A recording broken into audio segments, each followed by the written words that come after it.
Hishtray Stongo, Sarah Barnett, Jaho Jifkados, Muskogee, Owes, Tahlequah, Legados. Hi, my name is Sarah Barnett. I'm a citizen of the Muskogee Nation. I am joining you from Tahlequah, Oklahoma. I want to welcome you all to our final session for presentation for today. This session is titled White Alliahs, the Creation and Perpetuation of the Wise Indian Trope with Jessica Mehta. She's Cherokee from the University of Exeter.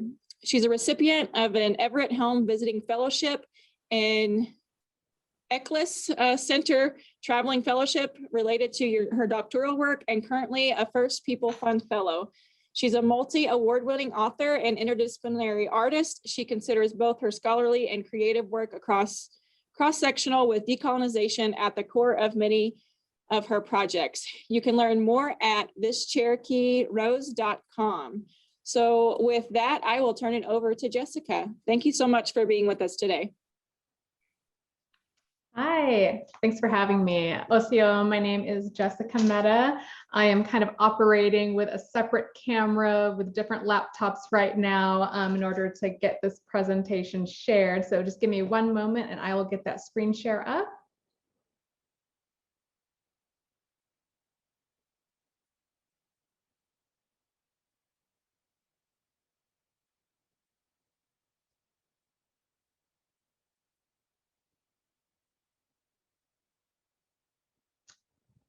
Can everybody see that okay? If you can, I don't know if you'll have chat enabled, but just give me a thumbs up or a yes if you can see the PowerPoint. We can see the PowerPoint, yes. Okay, great. It's looking a little funky on my end, that's why I asked. Okay. All right, so as mentioned, we are here to talk about the Wise Indian trope in search engine optimization, or SEO, and I will give a little more information on what exactly that is in just a moment. And you know what, I am going to be brave and try to just do a full screen share and hope that I can keep up with where my slides are and what I'm talking about, just so you can see it a little bit better. Yeah, there is like a white box that appears on top of the text. I don't know what that is. I've never seen that before. Does that work on your end? Yeah, okay. Yeah, that's perfect actually. Okay, good. Okay, great. Yep, that's a first, but here we go. So let's start with some good news. In what we call the United States, at least today, a lot of people no longer use the term Indian when referring to Native Americans or natives for short, at least not in polite company. It's largely been exchanged with more socially acceptable terms like Indigenous or Native American, First Nations, if we're talking about Canada. But then there is still the words wise or wisdom that gets linked back to that. Wise has been married to the term Indian for a really long time, for decades, including when referring to Native Americans of North America, as well as Indigenous tribes and communities around the world. The word wise is pretty solidly coupled with Indian and used almost exclusively by white populations, or at least non-native populations.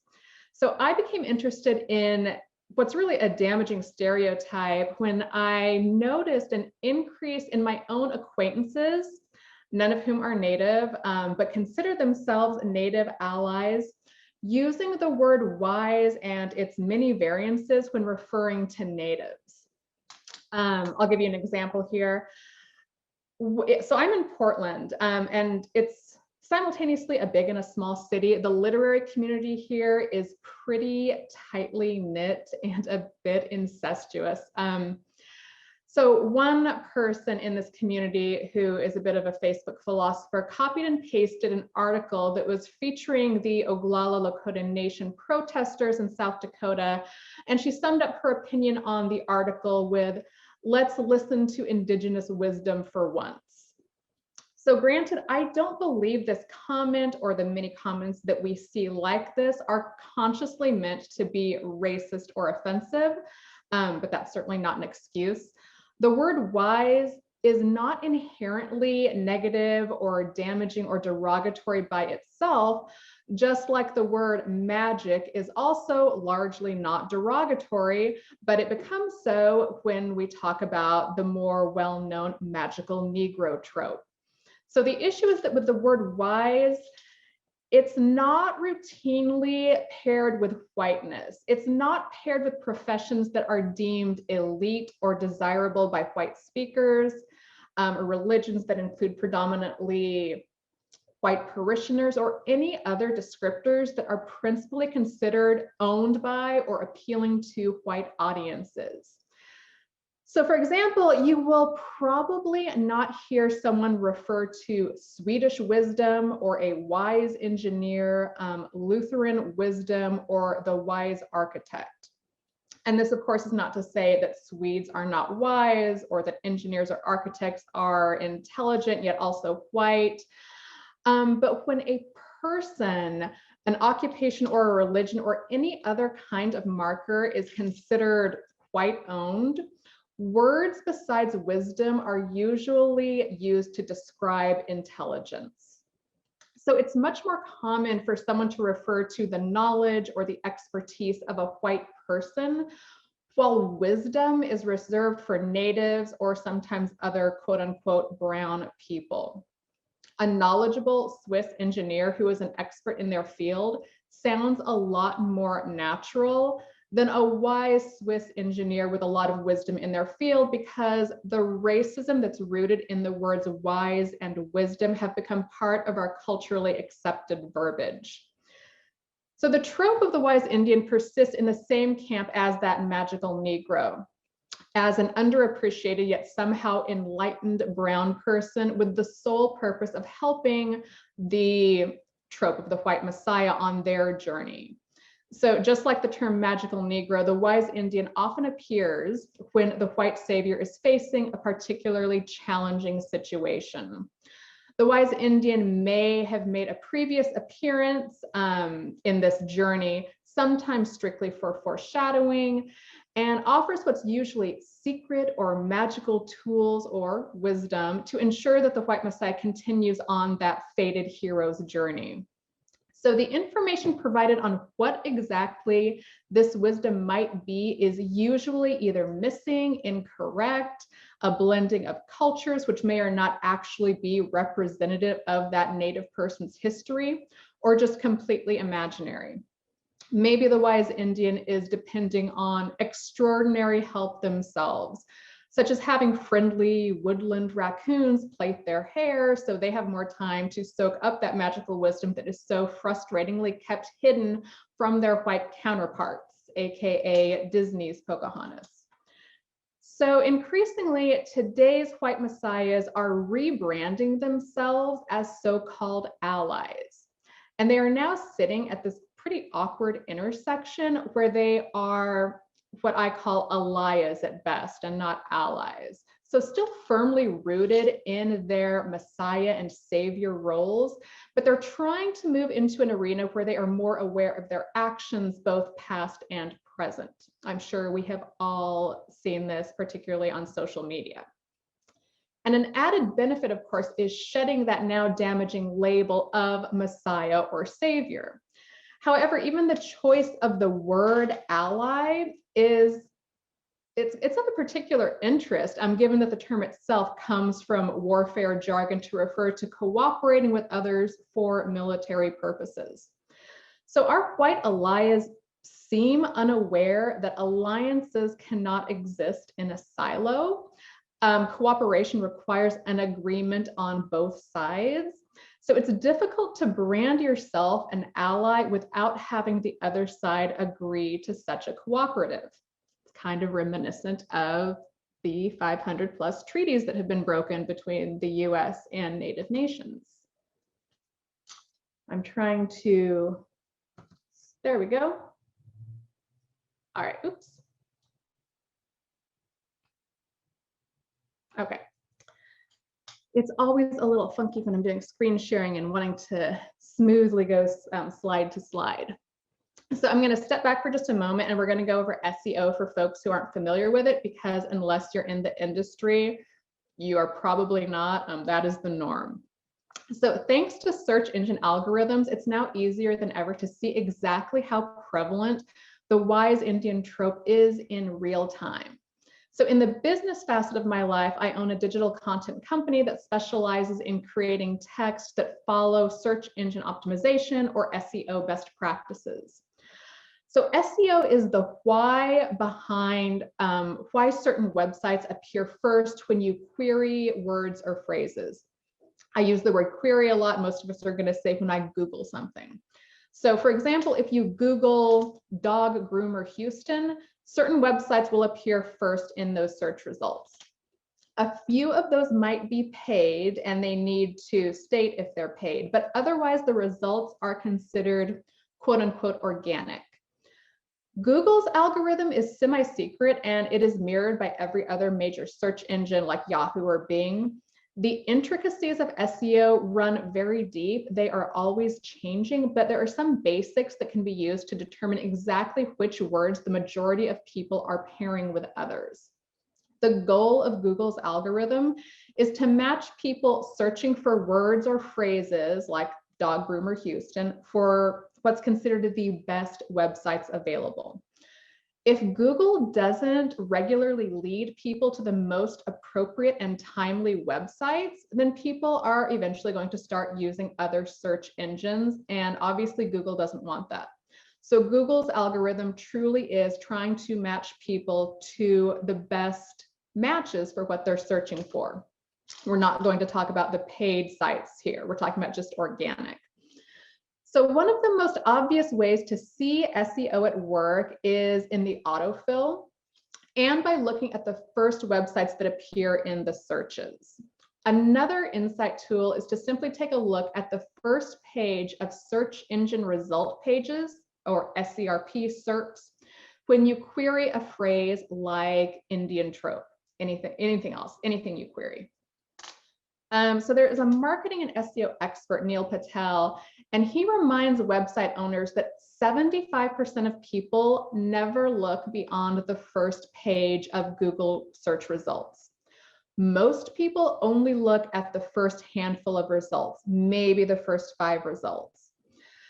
So there are a number of what's called keyword planner tools, which are inspired by Google's own keyword planner tool.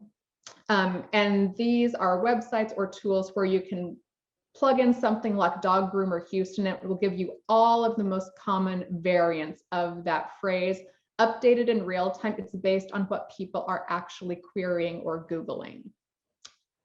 A lot of people are using a lot of different keyword planner tools now because now Google requires an AdWords account and it just gets messier.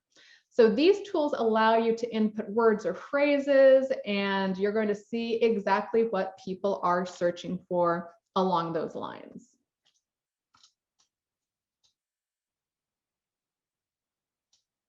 All right. So now that we kind of have the basics here, what is the difference between calling natives wild, untamed savages and calling them wise and enlightened beyond the capabilities of their white counterparts? In some ways, there's not much difference, save for the more negative and more overt racism of the former. As long as the white collective continues to see natives as others, systemic racism will continue to blossom, though perhaps more covertly. Simultaneously, as some natives seek to reclaim historically damaging words and slurs, it seems like our white counterparts are doing the same. A great example is the word savage. For generations, it was one of the most popular slurs for natives, and I mean, it was even included in Thomas Jefferson's original Declaration of Independence when he was addressing King George. I do have that quote on there that you can read if you would like to. However, you don't really need to look farther than pop culture or social media to see that savage has been completely taken over by largely non-native millennials and their younger counterparts. Savage is being used to describe everyone from today's quote unquote boss bitch to the underdog who's on a come up. So it's no different than the persistent mascots Cleveland Indians, Washington Redskins, and these overt racial slurs, they're what are inspiring some non-native fans to slather their cheeks in red face, put on costume headdresses, etc. Another trend is kind of the abject takeover of inner native colloquialisms by white populations under the guise of being an ally, sometimes even asking permission, although the ask more often comes off as an attempt at a polite gesture before claiming what is not theirs regardless. I can give you a personal example of this, and that is the use of it's the third bullet point here. It's easier to see Indian, the 3 letters, Indian.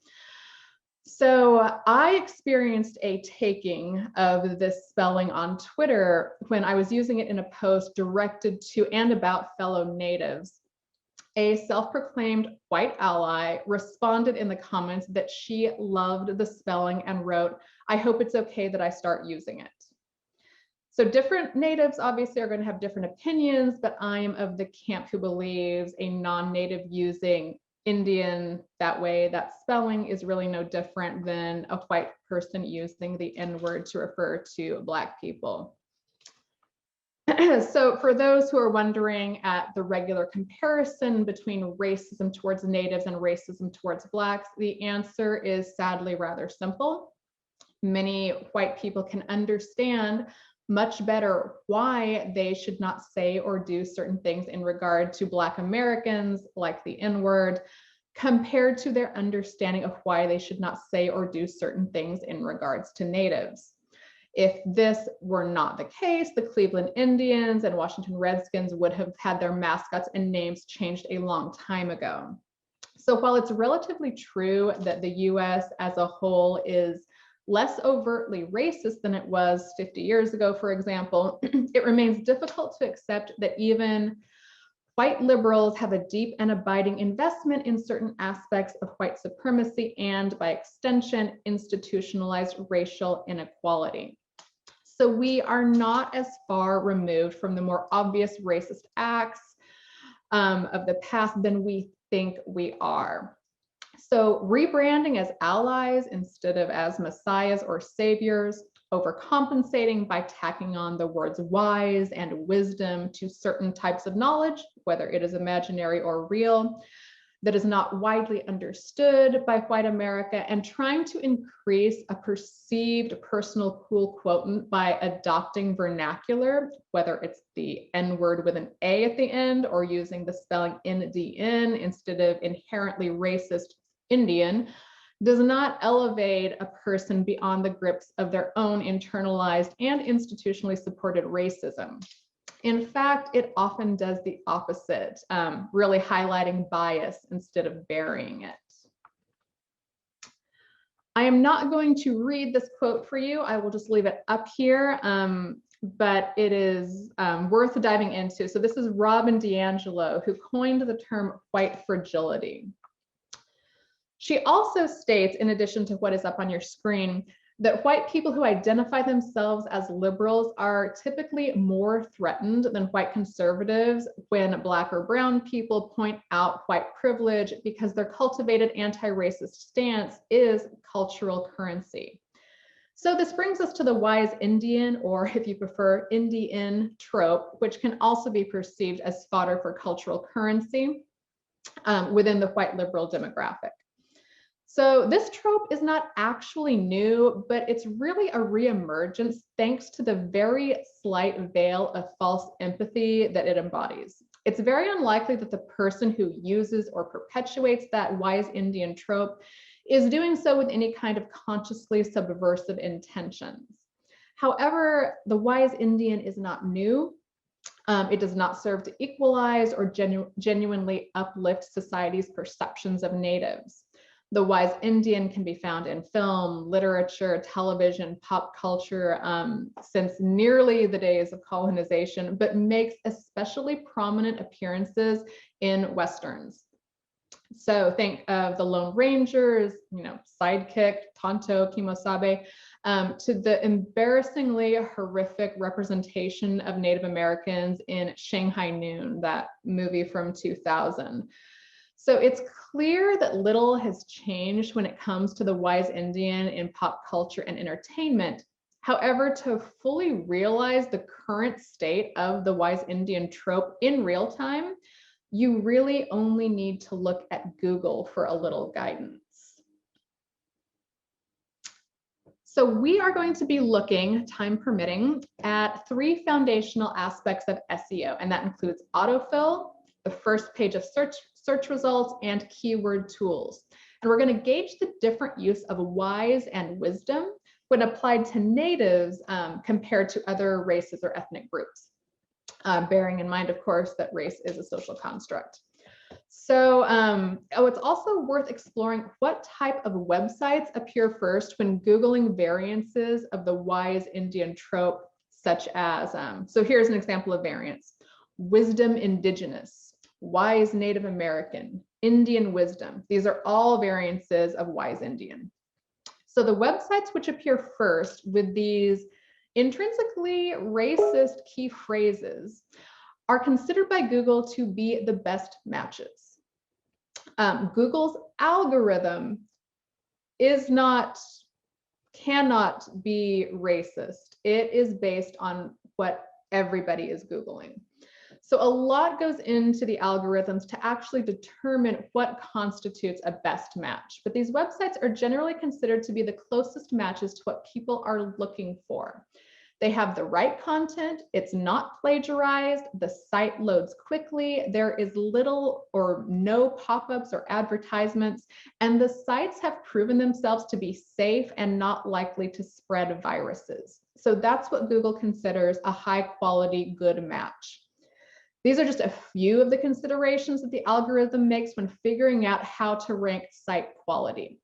So keep in mind that following the results that we're going to look at here, they're unlikely to be replicated exactly if you are to Google them yourself right now for a number of reasons. First of all, these slides are a year old. Second of all, SEO is always changing.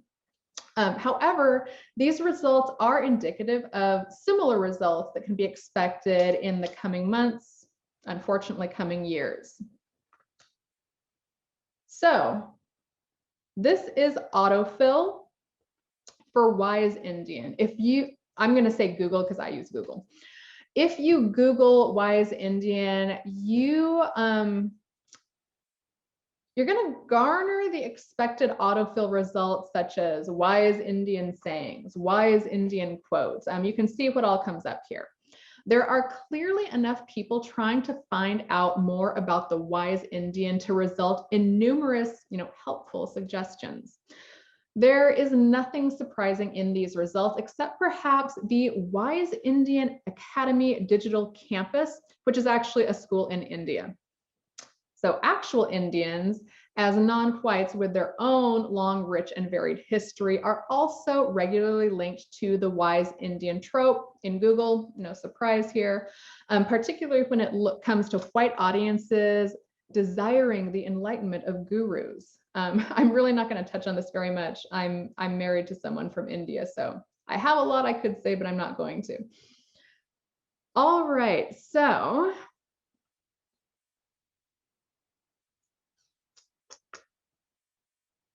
I think it's, all right, I'm looking at the second one over here that says Wise Indian at the top. Wise Indian saying, oh, I guess it's the same there. I am sorry, that was my mistake on putting the wrong slide. So let us all pretend that there's a different slide there. Instead of Wise Indian, I put in Wise White to see what would come up. The autofill results for Wise White are worlds apart from Wise Indian. So some of the suggestions here, if you Google Wise White, or when I did, was Wise White Cheddar Popcorn. It's a brand name. Wise White Like Me, which leads people to Tim Wise's book called White Like Me, Reflections on Race, which is fittingly a book where Wise reflects on his own white privilege. However, this result is just sheer coincidence. It may tackle white privilege, but it's White's surname that both inspired his book, title, and probably the Google autofill suggestion. So for people who might get a craving when white cheddar popcorn is the first suggestion when querying why is white, most of the other results are similar. There was things like why is white cheddar cheese doodles. You could get more information on why is white cheddar popcorn calories. There was more information on White Sox's Dwayne Wise, if you're interested in that. There was also the wise white owl. So as you can see, well, I'm sorry, you can't actually see, as you can hear, when you Google wise white, it is not talking about race except for Tim Wise just because of his surname. All right, so what about things like the wise European? Because maybe the term white is just too broad. So after all, I mean, white is not a race, kind of really, I mean, ethnicity. It's not nearly as specific as Indian. However, if we start to query white European, wise European, the results aren't much better. Of course, there are plenty of Europeans who are not white, but the stereotype of Europeans being white is arguably as prevalent as all natives being wise. So there are a few autofill suggestions for the wise European, not much. None of them hint at the idea that maybe Europeans are naturally wise. The suggested results are for the Wise European Commission, which is an acronym for the Water Information System for Europe, area-wise European countries, which simply leads to Wikipedia pages listing countries in Europe by area. There's a similar result with population-wise European countries to help people find out the population of each country, and what looks like an exhaustive effort by Google, simply European-wise, with no additional suggestions. All right, let's look at the wise Caucasian there in the middle.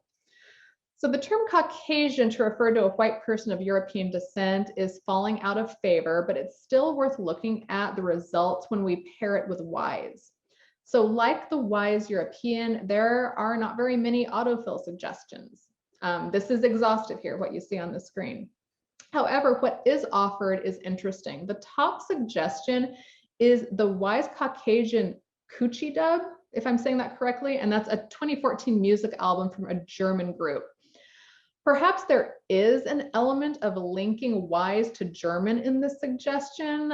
There's also the suggested song In the Night by Wise Caucasian, which is a different musical artist. The real name is Steve O'Sullivan. So he also has a song called Dark Side, which is another suggestion. O'Sullivan encompasses the majority of this autofill result thanks to the stage name, The Wise Caucasian. And although it's clear he is linking wise to Caucasian, it seems more of a means of standing out as an artist, perhaps with a twinge of sarcasm, i.e. like wise ass, rather than genuinely connecting the marker of wise to Caucasian. And we have wise Swiss, the box on the far left. So there are many countries which are perceived as primarily white, and analyzing the autofill suggestions for each would really serve no great purpose. Switzerland, its Swiss residents, I chose them at random as a country that is often viewed primarily as white. And again, this is not to say or suggest that there are not non-white Swiss people and residents, because of course there are. It may be of interest for some to continue checking the autofill suggestions for a variety of countries or races, ethnicities. However, as for the wise Swiss, Google once again has not very many recommendations. The first recommendation is not a recommendation at all. Google is just recommending that a querier just hit enter and see what happens. Otherwise, Google suggests that maybe the person is looking for sweet wise Swiss meringue buttercream or sweet wise Swiss buttercream, both of which are just kinds of cakes. So there is also a YouTuber and a website called Sweetwise who has a penchant for helping viewers with their dessert recipes, and they top Google's autofill recommendations as well. Google also thinks maybe you're looking for Herbal Wise Swiss, K1 Herbal Wise Swiss, which are products at a Swiss store called Herbal Wise Swiss. So according to Google, it seems the Swiss are not naturally wise at all. All right, a variant here, Indigenous wisdom. So in stark contrast to the minimal autofill suggestions for phrases like wise Swiss, the words indigenous wisdom result in a number of autofill suggestions. Many of these directly feed into that damaging wise Indian trope, such as Google's suggestion of indigenous wisdom keeper, which further cements the idea that natives and indigenous people hold secret wisdoms that are not available to their white counterparts. Additional autofill suggestions we can see right here for this pretty rich term include indigenous wisdom quotes, indigenous wisdom sustainability, which further suggests that natives have a clear connection to the earth, of course, right? And indigenous wisdom meaning. There are also suggestions that branch out beyond Native American stereotypes, such as the autofill suggestion that we can see of indigenous wisdom sustainability, Pachamama Alliance. Apologies if I'm butchering that. But that drives traffic to a website showcasing the effort of the indigenous people of Ecuador, at least according to the Pachama Alliance. And this may not be related to Native Americans of the United States, of course, but it is again linking wisdom specifically to an indigenous group. All right. On the other side of things, what about American wisdom? So if there's such a thing as indigenous wisdom, then surely there must be American wisdom. But query this phrase and the autofill suggestions are dramatically different, as we can see.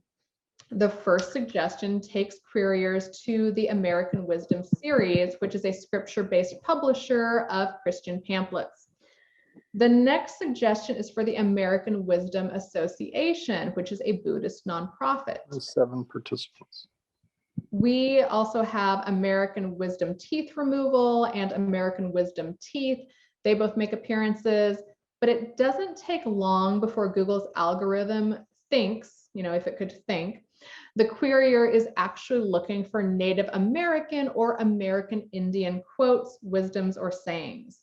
Even without any mention of Native, Indian, or Indigenous in the original query, because remember, we're looking at just American wisdom, autofill quickly estimates that, thanks to that word wisdom, the person is actually probably looking for websites related to Indigenous wisdom.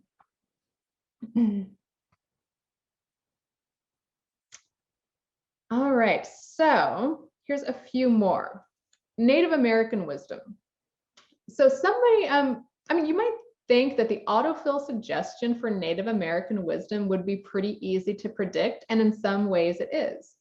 There is the expected Native American wisdom quotes, Native American wisdom book, maybe for people who are hoping to unearth those secrets of Indigenous wisdom. There's Native American wisdom teachings. But what's curious is that the very first suggestion, which you can see is in purple there, is Native American wisdom teeth. This is not a mistaken autofill that leads people to the basics of wisdom teeth. Instead, what it does, it takes people to a ton of information on how Native teeth are different than other, AKA white teeth. The first suggested page is an article by someone named Sarah Jackson on a website called Owl Location, and the title of the article is How Your Teeth Reveal Clues About Your Ancestry. It's a personal account, it's a blog, of how an orthodontist discovered her daughter's, as she calls them, special tooth. I'm going to read a quote here. It's pretty short from Jackson. She's reporting that the orthodontist said, "You have something I have not seen before except in textbooks. In dental school, we learned about the talon cusp, which is what you have. This is something that occurs more frequently in Native American populations among certain others, and I am guessing you have some Native American ancestry." I nodded, Sarah nodded. The orthodontist told my daughter that she did indeed have a special tooth, and it was an honor to see it. So it's true that a talon cusp is relatively rare. It is certainly not solely prevalent in Native Americans. It seems the orthodontist in Jackson's story alluded to this, but the talon cusp is also evident in a lot of Asian populations. The tone of Jackson's story suggests that she believes her daughter is special, her word, because of that special tooth, which unearthed her secret Native American ancestry. And by unfortunate chance, the Talon cusp also happens to have somewhat of a stereotypical tinge to it, thanks to the term Talon and the strong connections between many Native communities and birds of prey. The second website when querying Native American wisdom teeth is a dentist site, which does not explicitly address Native American teeth. However, the third website is yet another personal blog. And remember that Google is doing the best job it can to match people to the highest quality content. So these personal blogs are the best content that it has to offer. The owner of this blog, which is called Bonnie's Brainstorm, simply goes by her first name, Bonnie. And in a 2009 blog is titled Chewing the Fat About Native American Teeth. It's a pretty similar story to the one that we just heard. It's talking about shovel teeth as well. And I am going to probably skip by some of this just because of timing here. But shovel teeth, if you would like to look that up, if you don't know anything about it, might be worth a read. Not to do with SEO, but just because it's interesting. So we could do this for a while. Lots of different words, lots of different variants. But let's talk about the first SERP, or search engine result page. So the importance of that first SERP is very well documented. Like, as we mentioned, Neil Patel, who is considered one of the leading experts on SEO, 75% of people, when they Google anything, do not go past that first page. This means that that first page of SERP says a lot about what people are looking for when they Google just about anything. Search engine algorithms are simply trying to match queries to the websites that give them what they're looking for.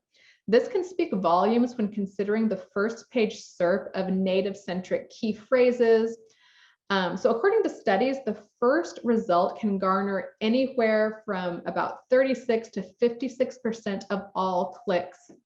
So that highlights the importance of top rankings. So that means that very first website that comes up when you Google anything, that's getting, on average, maybe more than half of all clicks. So for purposes of these comparisons, only the top 3 search results were recorded in my analysis. And that's because the top 3 together capture 61% of all clicks. And after that third result, the click-through rates drastically reduces. So what comes up if you Google Native American wisdom? The very first website that came up is a blog, again, titled 10 Pieces of Native American Wisdom That Will Inspire the Way You Live Your Life. The author and owner of the blog, Buddhamonia, I believe, Meditation for Everyday Life, his name is Matthew Valentine, does not claim any Native ancestry in his biography. He does say that he largely stumbled upon the path that he's on now. The second website is a page titled American Indian Words of Wisdom on a website called Native Circle. The page is largely a collection of quotes from Native notables. Fortunately, the site owner does claim Native ancestry. His name is John Two Hawks. He is a Grammy and Emmy nominated artist. The third website is the Goodreads collection of quotes on Native American wisdom quotes. And there were just 79 as of the time of this analysis. All right, let's look at the websites that pop up, the first 3 websites when you Google Indigenous wisdom. The very first thing, for me at least, when I did it, was how Indigenous wisdom can inform the global transformation we need on that same Ecuadorian site that we talked about earlier. So these how-tos include tapping into the healing powers of plants, so-called sacred rituals, shape-shifting, ancient stories. So the author is Jocelyn Mercado, and she does not claim any Indigenous ancestry in her biography. She does write that she is currently working on her first novel, a modern myth based on actual and historical events that explores the fate of the Indigenous cultures of the Americas and the ways that Indigenous cultures are inextricably linked to the health of our planet. Could say a lot about that. We're not going to, because that's not what this is about right now. So the second search is titled The Global Indigenous Wisdom Library. That's a website that offers free recordings from so-called Indigenous leaders. The host of these recordings is an enrolled citizen of Chickasaw Nations, Phil Lane. The third website is a page titled Indigenous Wisdom for Responsible Living on the site Uplift. The author claims no Indigenous ancestry in her biography. The results for both Native American wisdom and Indigenous wisdom, what we've seen is not surprising. They are probably exactly what people are looking for because that's what Google is going to deliver. But it's unfortunate that the top 3 results in both of these categories are not primarily content by Native or Indigenous authors. So what websites come up if we Google why is Native American and why is American Indian? So the first result for the query why is Native American is a website called Native American Proverbs and Legends on the site Legends of America. The page is a collection of quotes by natives, and the owner of the site, Kathy Weiser Alexander, claims no Native ancestry in her biography. The second and third results are mirror images of the query Native American wisdom. So things we've seen before, 10 pieces of Native American wisdom. Wise American Indian. The first 2 results are familiar. American Indian wisdom, Native American words of wisdom, and Native American proverbs and wisdom. However, with this search, the third result is different. It is a Wikipedia page titled American Indian Elder.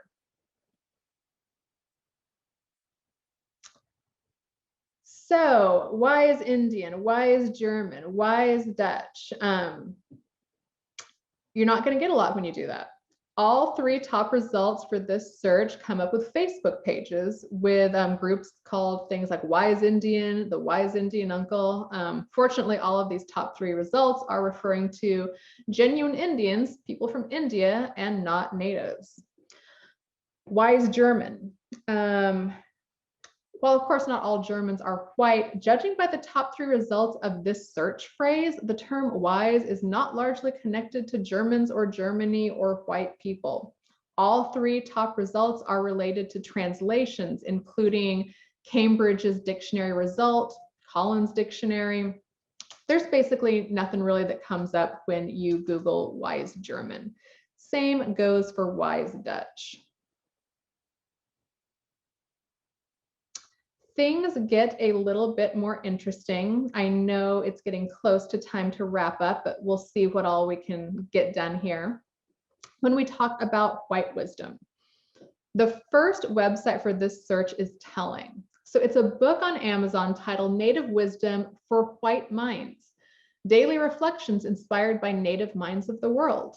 This is suggestive that Google algorithms have discovered the majority of people searching for Native wisdom, even when any word related to Native Americans is not in the query, because remember, we just Googled white wisdom. That's all we Googled. The majority of people searching for this are looking for information about Native Americans, and the majority of these people are either white or not Native.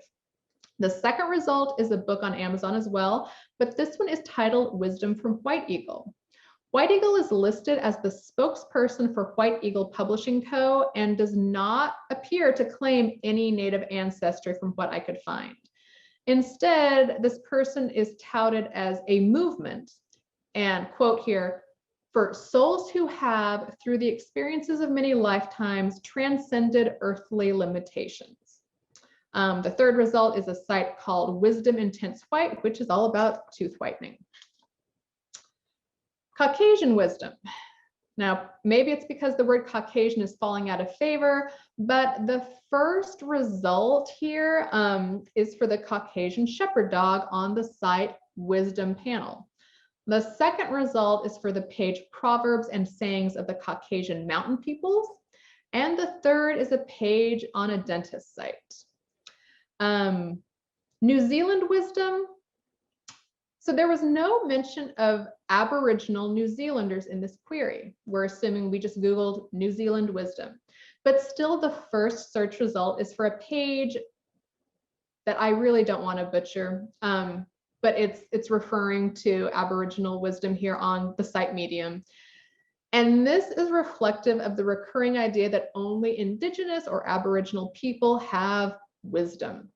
The second result is a dental page for wisdom tooth information. The third is a page called eWisdom Forum on New Zealand, which is touted as a large series of Chinese forum in New Zealand. So once again, the term wisdom, when not referring to teeth at least, is relegated to non-white demographics. We do not have time to go completely through the keyword I can't say that today, keyword planner tool comparison, but this is what we talked about earlier, where you can use different sites to see what people are searching for that's really similar in real time. You can just take a look here. I'll just go through these so you can see it's nothing unexpected really here. These are the suggestions. If you were using a tool like you want to know what else are people searching for when they're searching for Indigenous wisdom, here are some of the things.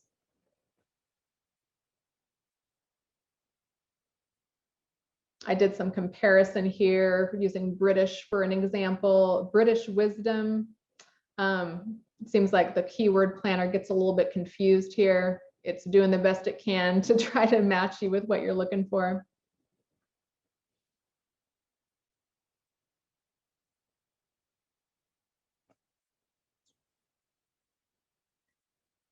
Oh, wise French. It got really confused. The very first recommendation there was wise French onion dip. So what does this all mean? It's not surprising that the wise Indian trope still persists today. What is somewhat surprising are the stances of those who so publicly revere it. Racist people do not always know they are racist. A lot of the time, maybe most of the time, they don't. We are all products of society, culture, environment, family, which are in turn products of history that is, of course, steeped in racism. So this does not make the words or actions of these so-called white allies any less damaging. There's a quote from Britt Bennett in her essay, I Don't Know What to Do with Good White People, that talks about facing white fragility. White fragility is blanketed in the need for reassurance, which is in our social media fueled lives is often competed for and offered digitally. So the white allies of my own social networks are, to me, a lot louder and seemingly more anti-racist, more of an ally, more of a supporter than my much larger circle of Native friends, families, and colleagues. Or is it that I, as a Native woman, simply perceive it that way? That could be the case too. More importantly, does that even matter? White people with white goodwill and good intentions inevitably reproduce an element of white supremacy because it demands gratitude from the very people they say and believe they are supporting, natives, us. So this is the issue, or maybe my issue with white allies. As natives, we know we have our own voice. We don't need, require, ask for a spokesperson, and particularly not a non-native one. What we require is sometimes some quiet, a making of spaces and places, and the ability for non-natives to sit and actually genuinely actively listen. It might not be the most natural or comfortable position for the predominant colonizer, but it is the one that is needed. I'm going to stop sharing now. Give me 1 second to get this all done. All right. That was just 2 minutes over what I was supposed to be. You're great. Thank you so much, Jessica. And I want to thank everybody for joining us today. We are going to have to wrap up. So unfortunately, we won't have time for the Q&A, but hopefully maybe can they find you on social media, Jessica, if they do want to follow up with questions? Yeah, absolutely. And I'm going to just put it in. Oh, I don't know if I can. Yeah, I can message everyone. It's easiest to contact me just from my website. If you contact me from there, it goes to the email that I check every day. Awesome. That's great. And if you will notice, attendees, that there is a link to our survey. That's just an evaluation form that helps us continue to improve our symposium each year. We will forward your comments on to Jessica as well once we compile that report. So please do take time to copy and paste that into your browser and fill that out today for us. And Jessica, I just want to say thank you again so much for sharing. This was a very interesting perspective on how these search engines affect, how people see us, what they think about us as Indigenous people, as Native people, and how it perpetuates some of these stereotypes. So I enjoyed listening, and thank you for submitting your proposal to be a part of this symposium. So hopefully next time we will be in person and we'll get to have more conversations with you on the side and hear more from you. Sounds great. Thank you for having me. Thank you, guys.